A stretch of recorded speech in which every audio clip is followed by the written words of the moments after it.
Hey, do your saggy hood hinges on your car end up doing this with your hood? Just a little bit of pressure, not even much, and then it's off to the races and down, off goes somebody's head? Well, we're going to show you how to fix it with just a die grinder, a little bit of patience, modify the ones you have. You don't have to buy new ones. So that's what we're going to do this week. Stay tuned. All right, true story. 1971 Cutlass Convertible, a car that I built from bumper to bumper out of a basket of bolts. Took me 3 years to do it, frame off in the garage. And this is the third set of hood hinge springs that have been in this car. The first set, I just threw them in the trash. They were old. I got another set, they lasted me about a year. I got this third set, and they lasted maybe 6 months. These are just, it's just a mess. You can't get these things to cooperate. So I'm going to do something that I read on internet forums, and I'm going to pull the springs off, and I'm going to cut back and bend a new tab on the spring. I'm going to do that to both sides. So the first thing is I'm going to go ahead and prop the hood up and get this up as high as I can.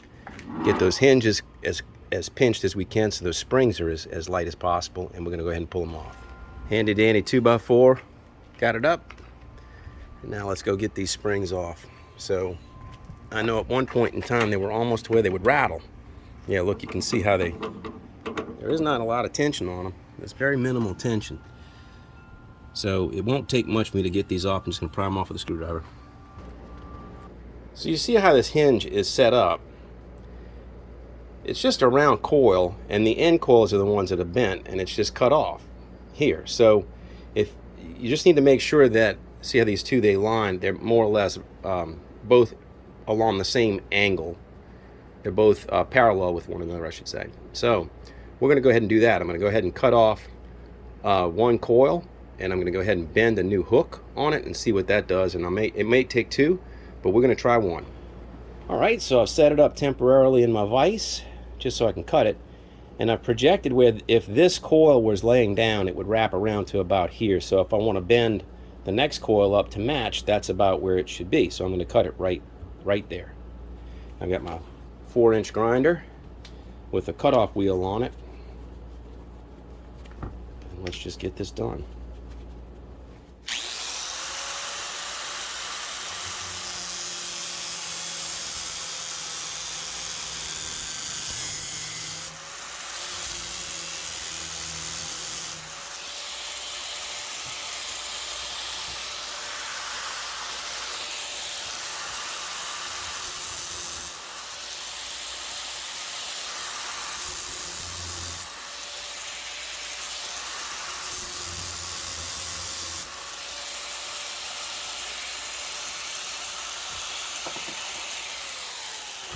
I was being very careful not to nick the next loop. So the next thing I want to do is I want to pry this up and make it parallel with that one. So I think what I'm going to do is I've got a torch here, so I'm just going to go straight to it, and I'm going to bend it with some heat.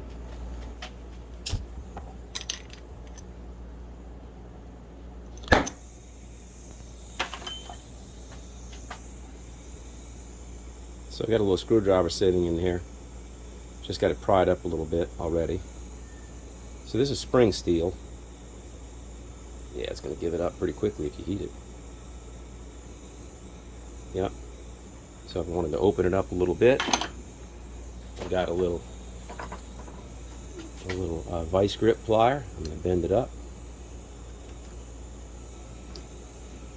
And get underneath there. Yep.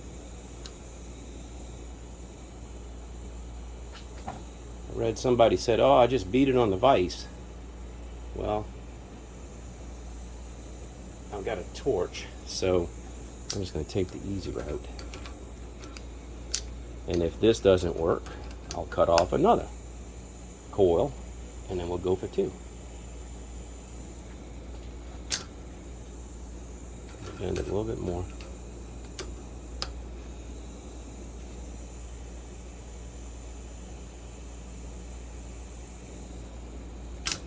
There.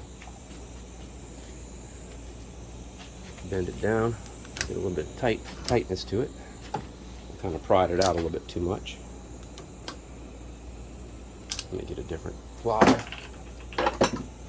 Let me bring that down a little bit.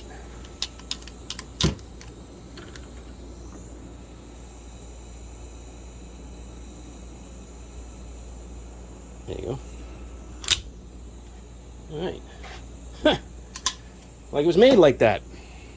Turn the torch off.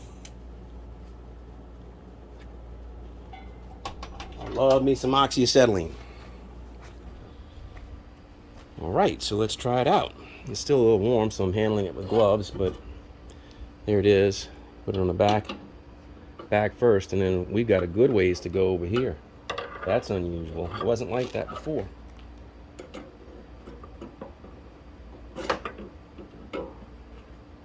That's already a lot more tension than what I had. Ooh, I like that. I mean, that hood is way up too. Still got to do that one, so let's see if that made a difference. So let's take off the 2x4. See how that did.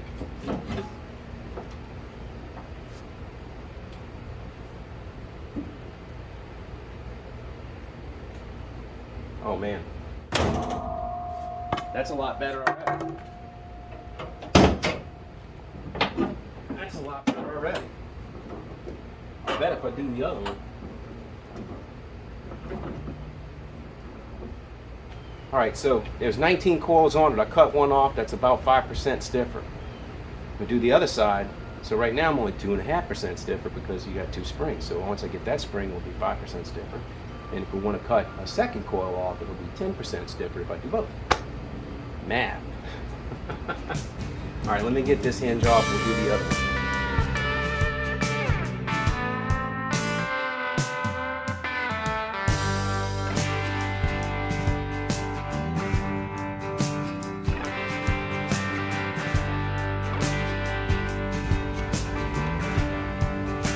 We've already done it once, so I know it's going to work.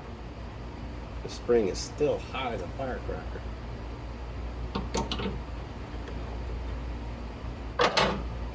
See if we can't get it.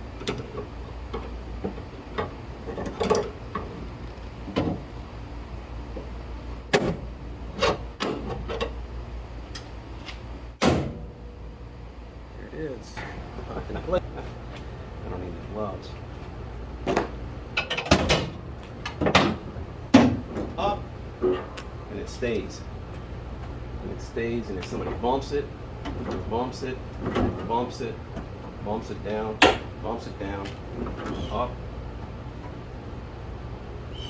That's a lot safer than what it was. So, call that one wrap. I think it's successful. So there you have it, 2 springs modified. It took me all of 15 minutes to do this, including shooting this video. I think that's a deal. Free. It just cost me a little bit of time and a little bit of oxygen acetylene. So anyway, hope you got something out of it. Hope you liked it. If you like this video, check out my other videos. This channel is Restoring Christine. I'm restoring a 1956 Chevy Bel Air. She's right there. And then we also have a few sideline trips that we take with the Cutlass. We call those the Cutlass files. So the channel is Restoring Christine. Check it out. It's all about how-to. It's the journey of restoring the 1956 Bel Air and also of owning and maintaining this 1971 Cutlass like you saw me do in this video. If you like this video, check out my other ones. If you like it, give me a thumbs up. And if you're enjoying the channel, I'd appreciate a subscription. Take care of yourself. Cheers.